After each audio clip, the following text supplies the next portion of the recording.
C'est l'histoire d'un jeune garde-côte auprès des marins, un peu turbulent mais tout aussi courageux. Il décide de démissionner de ses fonctions quand la nouvelle règle stipule que son service est rattaché à la police. Ça se passe au début du XXe siècle avec des pirates qui ne cessent d'arpenter les mers à la recherche de trésors. Le personnage principal s'allie à un voleur au grand cœur et part à l'aventure et tente de démanteler un trafic d'armes. C'est Toto l'Artichaut et bienvenue dans le Corner du Geek.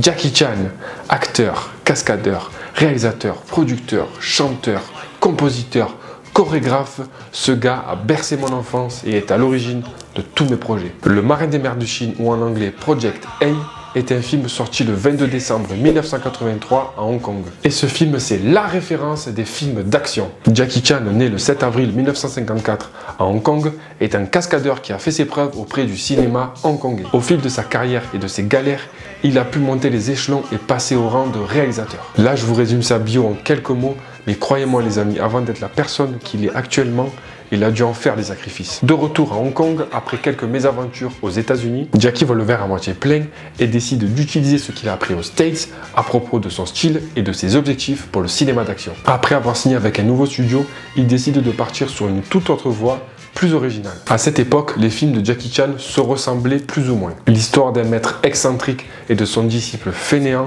avec une intrigue centrée sur l'entraînement de celui-ci. Attention, ce film était très apprécié à l'époque et puis moi j'adore ça et ça marche de fou. Mais Jackie veut apporter de la valeur au scénario comparable au film grand public. Son collaborateur Edward Tang, avec qui il a bossé le scénario du film, s'inspirait beaucoup des films hollywoodiens, notamment Indiana Jones, les aventures de l'Arche perdue, réalisé par Spielberg. C'est ce qui les a conduits par finalement écrire Le Marin des mers de Chine. Dans ce film, il y a deux autres rôles importants. Un flic vaillant et honnête et un petit voyou local. Sammo Hung et Yuen Biao étaient aussi de la partie. Ce sont les deux amis de longue date de Jackie Chan avec qui ils ont pu tourner beaucoup de films. Une alchimie incroyable s'opérait entre les trois copains, ce qui a facilité le tournage. Ils étaient tellement proches que sur le plateau de tournage, ça leur arrivait de prendre la douche ensemble. Ils sont fous ces Chinois. Durant le film, Jackie se retrouve accroché sur l'aiguille d'une horloge suspendue à une dizaine de mètres au-dessus du sol et tombe à plat ventre. Ça reste selon moi l'une des cascades les plus dangereuses qu'il a pu effectuer tout au long de sa carrière. Pendant la préparation de cette séquence, aux yeux de Jackie Chan, la seule façon de pouvoir tourner cette scène était de la tourner pour de vrai, sans trucage. Sans trucage. L'équipe du film a trouvé l'astuce de placer des morceaux de tissu tendus le long de sa trajectoire afin d'éviter qu'il meure quoi. Pour les tests, ils ont rempli un grand sac de sable au poids de Jackie et l'ont jeté du haut de la tour. Au premier essai, le sac a transpercé les deux tissus et s'est éclaté au sol en laissant du sable partout. Jackie Chan est resté bouche bée, il était stupéfait par ce qu'il avait vu.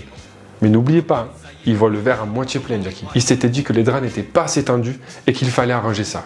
Deuxième essai, ça marche. Parfait. Le sac est resté intact. À l'époque, à Hong Kong, pour filmer les scènes en extérieur, la production transformait les espaces publics en plateau de tournage. Vu qu'ils étaient installés dans un parking public, ça provoquait beaucoup de perturbations pendant des mois, ce qui amusait les habitants parce qu'ils venaient voir le spectacle. Pendant la préparation de la scène, les habitants ont appris pour la grosse cascade et surtout que ça allait être Jackie Chan qui allait la faire sans doublure. Et de grandes foules se formaient autour de la scène afin d'admirer le spectacle. Jackie tenu debout en haut de cette tour, admiré par le public, observé par la production et capturé par les caméras. Et là, il se dit non.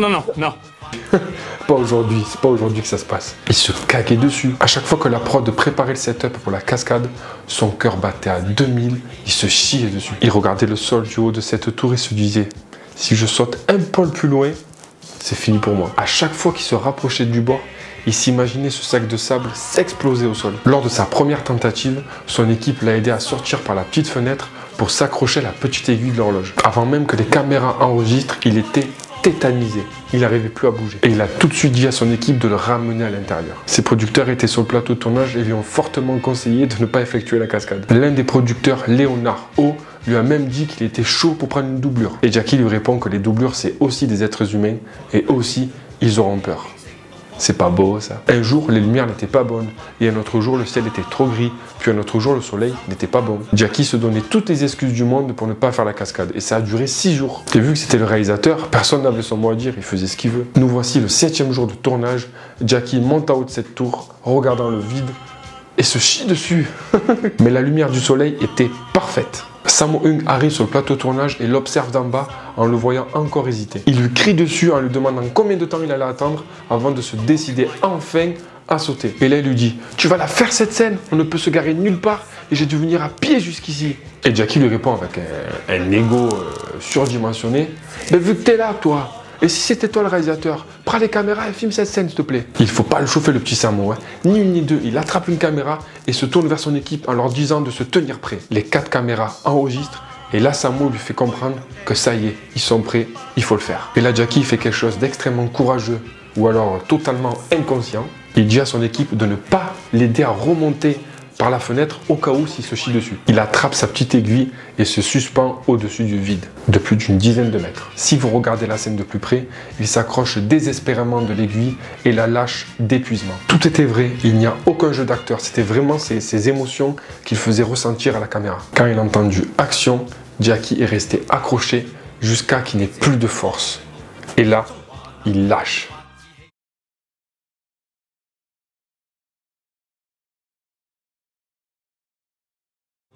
Il s'est fracassé au sol. La scène était choquante. À l'atterrissage, son cou s'est tordu, mais il était toujours vivant. Après le saut inconscient, Jackie regarde son équipe et il se dit qu'il était chaud pour en faire une deuxième. Sammo Hung et Yong Biao lui ont crié dessus en lui disant qu'il était fou allié. Mais bon, comme je vous l'ai dit, c'est lui le réalisateur, c'est lui qui décide. Donc il a fait sa deuxième prise. Jackie trouvait que techniquement le plan manquait de punch et qu'il était trop court. 4 secondes de chute, ça suffisait pas. Lui, il en voulait 10. Au second essai, la chute s'est déroulée de la même manière. Lorsqu'il a touché le sol, il avait plus les idées claires. Là, franchement, il a vu les étoiles. Oh. Yong Biao, qui apparaissait également dans la scène, se précipite vers Jackie pour l'aider à se relever. Du coup, en l'aidant à se relever, il lui murmure ses répliques en lui disant que s'il ne disait pas ses répliques, eh ben, la scène n'aura servi à rien du tout. Et oui, parce que c'était un plan séquence. Une fois la cascade effectuée, il devait se relever, parler et sortir du plan.